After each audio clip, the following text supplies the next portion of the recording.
തിരക്കുള്ള road മറികടക്കുന്നതിനിടെ ബസ്സിനടിയിൽപ്പെട്ട bike യാത്രികൻ അത്ഭുതകരമായി രക്ഷപ്പെട്ടു.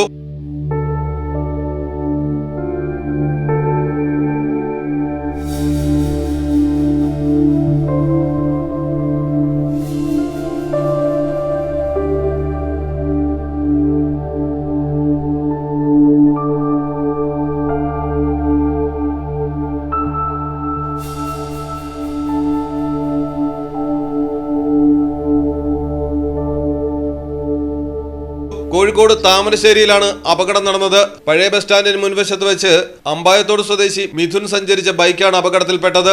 കോഴിക്കോട് ഭാഗത്തു നിന്നും വരികയായിരുന്ന മിഥുൻ ബസ് സ്റ്റാൻഡിനോട് ചേർന്നുള്ള പോക്കറ്റ് റോഡിലേക്ക് തിരിഞ്ഞപ്പോൾ വയനാട് ഭാഗത്തു നിന്നും കോഴിക്കോട്ടേക്ക് വരികയായിരുന്ന സ്വകാര്യ ബസ് ഇടിക്കുകയായിരുന്നു.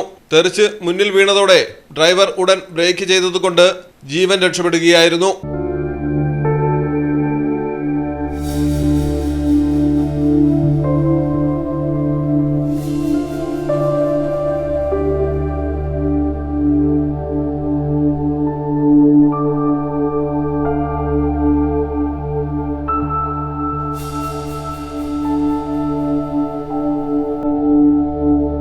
യുവാവിന് നിസാര പരിക്കുകളേറ്റു.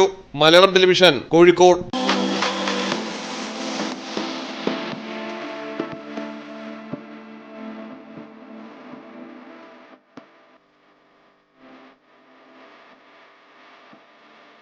ക്ലാരസ് designer jewellery, Calicut road, Perinthalmanna.